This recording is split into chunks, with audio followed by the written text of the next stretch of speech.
శ్రీమాత్రే నమ. జయ గురు దత్తాత్రేయ నమ. ఈ వీడియోలో మనం ఫిబ్రవరి 18 నుంచి 24 మధ్యలో జరగబోయే వారఫలాలు మీనరాశి వారికి ఏ విధంగా ఉండబోతున్నాయి అన్న విషయాన్ని మనం పరిశీలిద్దాం. సో ఈ గ్రహాలన్నీ కూడా మీనరాశి చుట్టూనే కేంద్రీకృతం అవడం జరిగింది. ఒక విధంగా ధనస్థానంలో గురువు, లాభస్థానంలో 3 గ్రహాలు. ఇది అద్భుతమైనటువంటి ఆర్థిక ధన రాజయోగాలు ఇచ్చే ప్రభావం ఈ రాశి వారి మీద ఉన్నది. అంటే 3 గ్రహాలు లాభస్థానంలో ఉండడం ఒక విధంగా మల్టిపుల్ ఇన్కమ్ జాతకుడికి రావడం జరుగుతుంటుంది.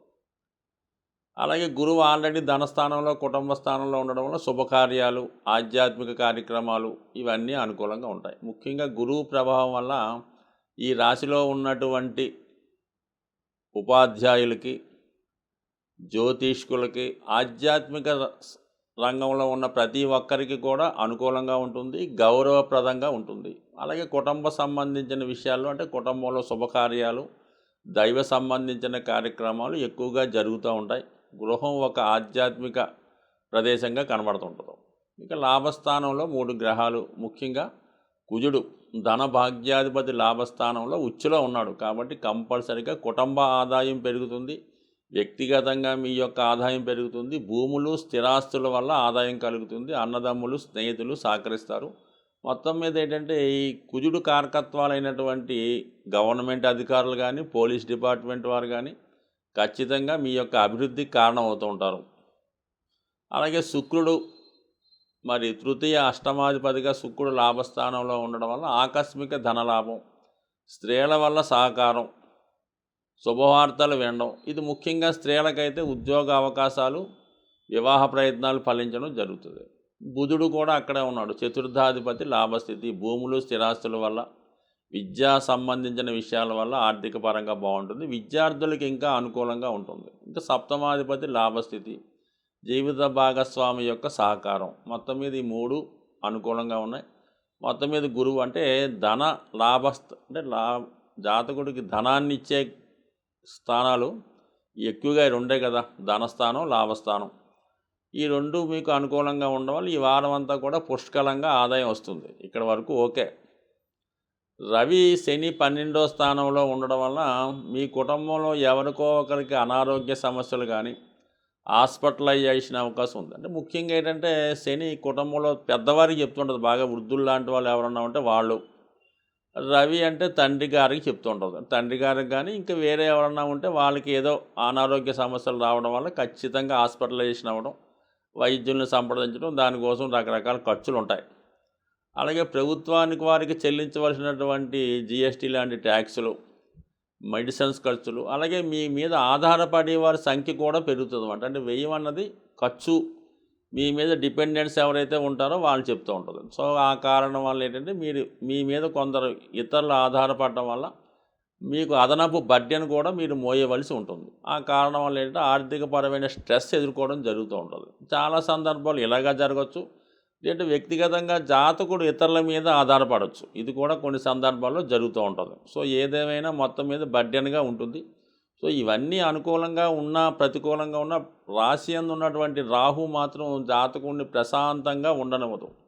ఏదో ఒక వ్యసనం వైపు, ఏదో ఒక అనాలోచిత చర్యలు, రకరకాల ఆలోచనలు, ఏదో ఈజీ గేమ్స్, లేదంటే ఏదైనా వినోద కార్యక్రమాల్లో, ఎంటర్టైన్మెంట్ కార్యక్రమాల్లో చిన్న కొద్దిగా ఇబ్బందికరమైనటువంటి వాతావరణంలో పాల్గొనడం, వ్యసనాల మీద, జోదం మీద ఆసక్తి కలుగుతూ ఉంటుంది. ఇది కేవలం ఏంటంటే రాహు ఎప్పుడు కూడా సింగిల్గా కాదు, కానీ ఏదైనా స్నేహితుల ప్రభావం వల్ల, ఏదో మీడియా ప్రభావం వల్ల ఇటువంటివి వచ్చే అవకాశాలు ఉంటాయి. కాబట్టి సాధ్యమైనంత వరకు ఇటువంటి వాటిలో కలకుండా, అటువంటి మిత్రులకు దూరంగా ఉంచడం, అటువంటి ఏదో సినిమాలు కానీ టీవీలు కానీ అటువంటివి చూడకుండా జాగ్రత్తగా భగవంతుని మీద ప్రశాంతం వాతావరణంలో భగవంతుని మీద ధ్యాసం పెట్టి మనసు డైవర్ట్ అవ్వకుండా పెట్టుకుంటే, ఇప్పుడు ఉన్నటువంటి గ్రహాలన్నీ కూడా జాతకుడికి బాగా అనుకూలిస్తున్నాయి. కాబట్టి జాతకుడు సజావుగా, హ్యాపీగా, అటు ఆరోగ్యపరంగా గాను, అటు ఎటువంటి బ్యాడ్ హ్యాబిట్స్ లేకుండా చక్కగాను జరిగే అవకాశం ఉంటుంది.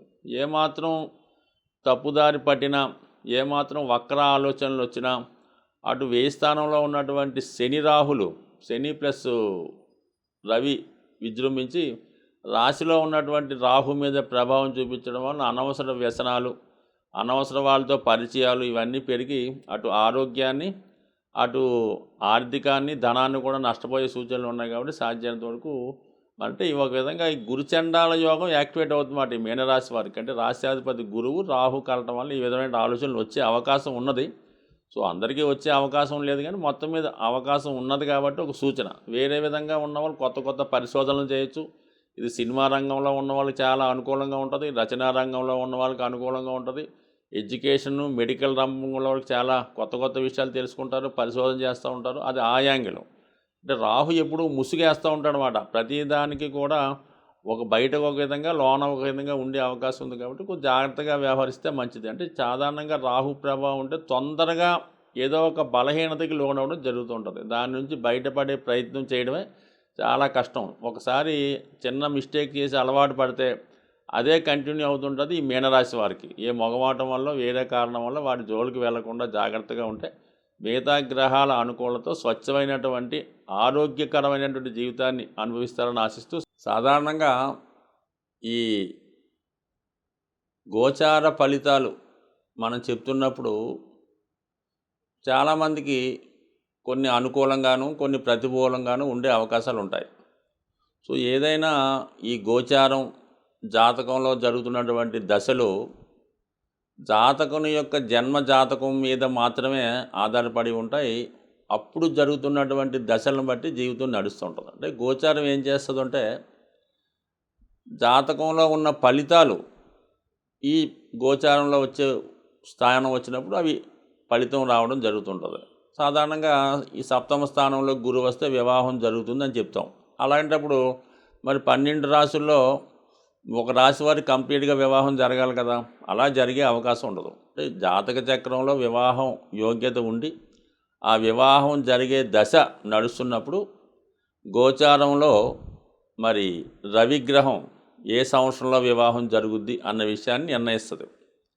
అలాగే రవిగ్రహం సూర్యభగవానుడు ఏ నెలలో వివాహం జరుగుతుంది అని చెప్తుంది. అలాగే చంద్రుడు ఏ రోజులో 2-3 రోజులు అటు ఇటుగా పలానా రోజులో జరిగే అవకాశం ఉందని చెప్తూ ఉంటుంది. ఆఖరికి లగ్నం కూడా పలానా లగ్నంలో రాత్రి పగల జరుగుద్దని కూలంకషంగా పర్ఫెక్ట్గా చెప్పడానికి ఈ గోచార ఫలితాలు దానికి అనుకూలిస్తాయి. అసలు జన్మజాతకంలోనే ఈ వివాహ యోగ్యత లేనప్పుడు, ఆ వివాహ యోగ్యత దశ రానప్పుడు గురువు వచ్చినా లాభం లేదు, చంద్రుడు వచ్చినా పనిచేయదు. కాబట్టి ఇంపార్టెంట్గా జాతకం ఇంపార్టెంటు. జాతక ఫలితాలు తెలుసుకొని జాతకంలో ఎప్పుడు జరుగుతుంది అన్న విషయాన్ని గోచారం అన్నది ఆ ఫలితం ఇవ్వడం జరుగుతూ ఉంటుంది. సో అలాగే మరి జాతకంలో చెడు ఉన్నంత మాత్రాన దాన్ని అనుభవించక్కర్లేదు. మంచి జరుగుతుంది అనుకున్నప్పుడు దానికోసం ఎదురు చూడడం కూడా అది జరిగే అవకాశం అయితే లేదు. ఖచ్చితంగా దానికి ఏదన్నా మనకి ఏలినాటి శని జరుగుతుంది, లేదంటే అష్టమ గురువు నడుస్తున్నాడు, అష్టమ శని నడుస్తుంది, ఖచ్చితంగా ఆ సంబంధించినటువంటి దైవాన్ని ప్రార్థించుకోవడం, దానికి సంబంధించినటువంటి దానాలు చేసుకోవడం, అటువంటి వాటికి దూరంగా ఉండడం. అలాగే మంచి జరిగినా కూడా అదేమీ వచ్చి మన మీద అయితే పడిపోదు. దానికి తగ్గ ప్రయత్నం చేసుకోవడం, దానికి అనుకూలంగా మనం తీర్చిదిద్దుకున్నప్పుడు ఖచ్చితంగా మనకు ఆ ఫలితం వస్తుంది. మనకి ఏదో పోలీస్ డిపార్ట్మెంట్లో జాబ్ వచ్చే అవకాశం ఉంది ఒక విద్యార్థికి. వాడు ఇంట్లో పడుకుంటే ఎట్టి పరిస్థితులు కూడా రాదు. ఖచ్చితంగా వాడు దానికి తగ్గ ట్రైనింగ్ అవుతూ వాకింగు, రన్నింగు, ఫిజికల్ ఫిట్నెస్ చేసుకుంటూ దాని ఎగ్జామ్స్లో పాస్ అయ్యి ఆ పోస్ట్కి రెడీగా ఉంటే 100% వాడి పోస్ట్ వస్తుంది. పరిచయం ఏమీ చేయకుండా, ఏ ప్రయత్నం లేకుండా మాత్రం ఏ సర్వీసు రాదు, ఏ ఉద్యోగం కూడా రాదు. అందుకని ప్రయత్నం ఇంపార్టెంటు. కేవలం జాతకం దాన్ని సహకరిస్తుంది.